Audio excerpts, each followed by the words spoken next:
from the wrestling fans' point of view, whenever you bring in an MMA guy, the wrestling fans are ultimately going to be like, well, what is the point of this?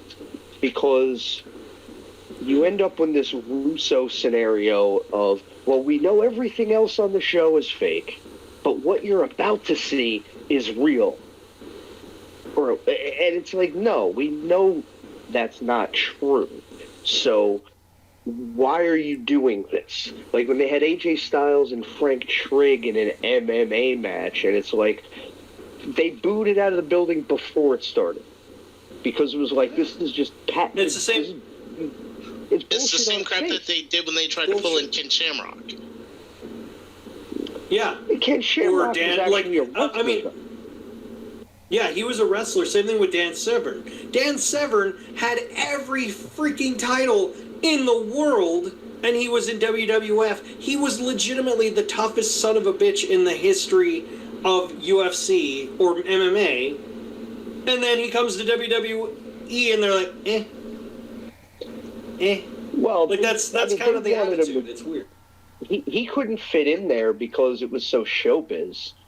I mean, he was gonna tank the Royal Rumble the one year because they were gonna try to put him in like the Ministry of Darkness or whatever, and he was like, I'm not doing that. Yeah. And they were like, well, I mean, we want you to do that. And he's like, well, I'll just go out there and win the Royal Rumble then, and you guys can just deal with it because nobody's gonna throw me out. Well, they're like, fine, give him his fucking rules. One of the things that, and I know I constantly bring this up all the time, but there's a reason I'm such a big fan of Japanese wrestling is because not just basic Japanese wrestling, also Joshi, female wrestling, is because the reason I respect it so much more than the average like American style wrestling is because American wrestling is either split into multiple factions of like, it's all goofy, none of it's goofy, it's all serious, none of it's serious, it's this, it's that, it's this. In Japan, it's all athletics. No matter what you do, it is athletics. Therefore, it is considered a sport. As much as people want to disagree with it, the outcome, may be predetermined. Athletics in Japan, it's considered a sport. Anything athletic is considered a sport, as long as it has a commission. So basically, even if, in their world, Olympic-style running, bicycling, basketball, baseball, football, and wrestling, and swimming, and all of that, it's all in the same bubble because they respect athleticism. They don't respect, it's predetermined. They don't give a shit. Like, there's a girl in Stardom, she literally this year, and this is what pissed me off, sorry, I had to go on a bit of a rant here, I apologize, but recently PWI, Pro Wrestling Illustrated, had a top 100 women wrestlers of the year. One of the women, who wasn't even in the top fucking 10, was a woman in Stardom named Suri. Her name's Suri. She is the second in command to Donna Del Mondo. This year, just this year alone, she has retained the national championship, which is their version of the U.S. title. She's retained one half of the tag team title for over a year. At the same time, she's had both of them at the same time, and she just won the Stardom the 5-star Grand Prix, which is their version of the G1, and she did it undefeated. She did all three of these undefeated, and yet she wasn't in even the top 10 spot of the best women's wrestler in the world. And not to mention, she is a 2-time MMA champion in Japanese MMA, in the MMA circuit in Japan. And yet, she wasn't even top 10. But you know who was number 1? Bianca Belair. Even though she jobbed in 16 seconds. Becky Lynch was in... It's not the first time that PWI has had that kind of discrepancy. Yeah. As people have often pointed out, the issue with that simply is, at the end of the day, it is a marked mag, even though they've gone more shoot.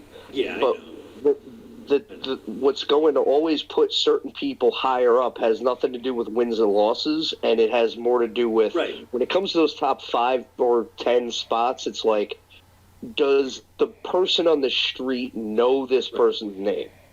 Right. And that's what But my thing of it is, but the thing that I love that Japan does as opposed to every other company. You go to New Japan, if you watch enough New Japan, any company you work for in the wrestling industry, if you've won a championship, if you're established, if you've done whatever you did, even if you, Rikki, if you went and wrestled in a New Japan ring, the announcers would let you get you over and say he's an X amount of year veteran, he's won multiple championships, he's da-da-da-da-da, he hails from this. Like, they up you no matter where you came from, because it's a matter of mutual respect, of athleticism, not of, oh, well, who cares you weren't from WWE? Who cares you weren't from AEW? You know what I mean? Like, that's the shit that pisses me off. But, like, what I love about it is that Suri, she is respected both in the MMA circuit and in the wrestling circuit, because she has respect on both parts, because the Japanese circuits of athleticism respect athleticism. They don't give a shit if you're like, oh, I'm an Olympic I'm an Olympic style wrestler, and I'm a big fan of AEW, and they're like, oh, awesome, we love all of that. Like, they don't care. They really don't care. And that's what I love about it. I'm like, they're just like, as long as you enjoy it, that's all that matters. And I appreciate that, you know? Yeah. Like, I appreciate the mentality of, like, just appreciate the craft of it. That's what I like. Bottom line, in America, if there wasn't a deep-seated resentment towards pro wrestling, then UFC and MMA wouldn't be a thing. I'll tell you that. I remember sitting in my living room, 1995, back when they were the original UFC, you know, when it was just they'd have the couple tournaments every year, you know, that the original UFC, back when Severn was dominant. Oh, the Gauntlet tournaments? Yeah, back in the 90s. Yeah. And it was, back then it was so underground, right? It was still banned in so many places, and there was, like, congressional hearings about whether it should be legal or not. And they would go to these men on the streets, and they were like, well, what is it that you like about this sport, this mixed martial arts? I mean, it seems so violent and barbaric. And one after another, they all said the same thing. Yeah, but it's real. Yeah, but it's real. It's not BS like everything else you see. And that's the whole reason people watched it, was whether it was or it wasn't, it had the impression that it was a shoot. And I think that's really the only reason it got over in this country, because even boxing, people were starting to look at boxing like, that's all bullshit. So, you know, in this country, there's never UFC and MMA fans in the States are built off of their hatred for pro wrestling, and that's why MMA people can't get over in the wrestling industry unless they, in turn, respect. Because, as I've said before, in this industry, respect gets respect. The flip side, though, being, to my other point, though, I just don't think that when you introduce MMA into a pro wrestling scenario, I don't think the wrestling fans give a shit, because they know, A, that it's not a shoot, and B, they'd rather just see wrestling. They want to see wrestlers wrestle. They don't want to see AJ Styles wrestle Frank Trigg. I mean, how many times did they try to get Tito Ortiz over in Impact? They brought him in 100 times, and I think they got a pop once. And the last time he walked out, there was crickets. I mean, it's like wrestling fans just don't care about this kind of stuff, in my opinion, unless they're already big MMA fans. I'm not saying nobody does. I'm just saying, by and large, if you give wrestling fans a choice, it's like, God, I'd rather see wrestlers wrestling wrestlers. Oh, and also, in the fans' defense, for those last two times that Tito Ortiz showed up and there were crickets, when he also went into a couple of MMA matches, it was the same, too. Nobody really cared about Tito Ortiz that much at that point, so, I mean... Hey, guys, look, it's Tyson Fury.